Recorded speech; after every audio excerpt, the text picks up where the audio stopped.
Hello everybody and welcome back to another video by Funland Tutorials.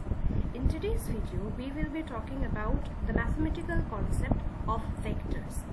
Now before we start into the mathematics of vectors, let us first understand what a vector is. Essentially there are two types of quantities that we can think about. One is the scalar quantity and the other is the vector quantity. The vector quantity. Now, what is it that separates these two from each other? The thing about scalar quantity is these are essentially quantities which are not associated with direction. So what do we mean by a quantity not being associated with direction? Think about quantities like mass. Think about quantities like speed, for example. Here essentially we'll be making a difference between two quantities of speed. So we have something called a speed and velocity. Essentially speed is something that does not have a direction.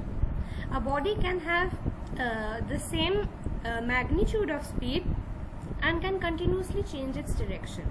In that case, we say that the speed is constant. However, if the body's velocity, if the body's direction is changing, so suppose a body moves for the first hour, it moves in this direction with the same speed. Suppose it takes 5 km per hour and it moves in this direction for the first hour. Then it moves in this direction again for the first hour, but with the same magnitude of 5 km per hour. Then it moves for 1 hour at the speed of 5 km per hour. So it keeps on changing, the body keeps on changing its direction of motion every hour, but the magnitude remains at 5 km per hour. So essentially the magnitude remains the same. In that case we can say that the speed is same. The speed is equal for the body. It does not change. It's a constant speed for the body. However, velocity is a quantity which is associated with direction, which means velocity is not a scalar quantity. Velocity is a vector quantity. What do I mean by that? When I think of a velocity of a body, I think of it with the magnitude as well as the direction. So essentially a vector is a quantity. So a vector is a quantity with magnitude as well as, let me just use the short form, as well as direction. So it is a quantity which has a magnitude as well as a direction. On the other hand, a scalar quantity just has direction. It just has a magnitude. It does not have any direction. Even if it has a direction, it is not associated with the definition of the quantity that we are talking about. For example, considering the speed of the body, if it changes its direction every 1 hour, that will not affect the speed, the definition of the speed that the body has. But if the body changes its direction every 1 hour, we'll have to say that the velocity of the body is changing. We cannot say that the velocity is constant just because the magnitude is same, because for a vector we have a magnitude as well as a direction, and here the direction keeps changing, which means the body changes its velocity. This body has same speed, but its velocity is changing every 1 hour.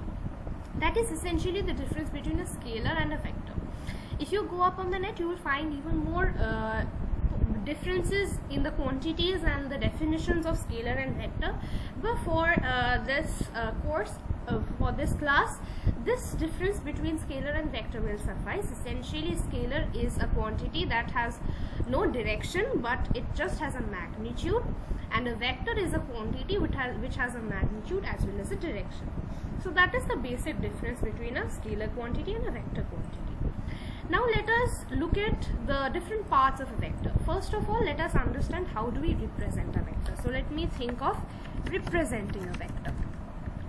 Since a vector has both a direction and a magnitude, we have to think of a representation which represents both the two components of a vector. Essentially by component here I mean the two perspectives of a vector. If we think of a scalar quantity, we'll just have to think of a number, right?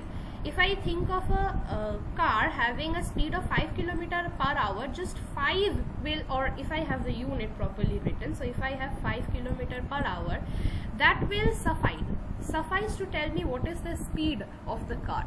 But if it's the vector that I'm talking about, 5 km/h will not suffice, because as I've mentioned here, I need to know the direction of the body as well. So in this case, 5 km/h will not help. I'll have to think of a different way of representing the velocity of a body, or in general any vector of a body. For example, you can think of weight being a vector quantity, you can think of force being a vector quantity, then you can think of acceleration being a vector quantity. There are different vector quantities that are available in the world around us. So essentially what we can do to represent a vector is we use straight lines. Now what is so special about a straight line that it can represent a vector? Essentially, suppose I want to represent a vector that, suppose it's a force, suppose it's the force that is being applied to this page, that is, this is my laptop screen. Suppose there's a force that is being applied. So if this is my laptop screen, somebody is pushing this laptop screen from this side and my laptop screen is moving on this side. If this is the case, then I need to represent this force as a vector quantity in my screen. Now what I can do is I can take a straight line, and if I think of somebody pushing this screen from the left side of the screen to the right side of the screen, the initial position, where is the force beginning? Where is the person who is essentially pushing my laptop standing? Is he or she standing on the left side of my laptop screen, or is he or she standing in the right side of my laptop screen? In this case, the answer is obvious. The person is standing on the left side of my laptop screen, because he or she is pushing my laptop in this direction. So this essentially is the origin of the force. This is the initial point from which the force initiates. Similarly, in vector, we have something like this, which we called the initial point. So this is the initial point of the vector. Now the initial point of the vector essentially fixes one side of the line segment. So you know, line segments can be represented in different ways. Here we will not essentially be using a line segment, because a line segment has two fixed points, right? The line segment has an initial point here and it has a terminal point here. Here, if we think of it as a fixed terminal point, then the fact is essentially the force or the vector that I'm talking about ends in this place. But that will be that will be very counter conceptual for the vector concept that we're thinking about. It's a force, right? It cannot end at a place. I keep pushing the laptop screen. So instead of thinking it as a point, I will think of it as a ray, right? Instead of thinking it as a point, this part, instead of thinking it as a point, I will think of it as a ray, and I'll call this terminal point.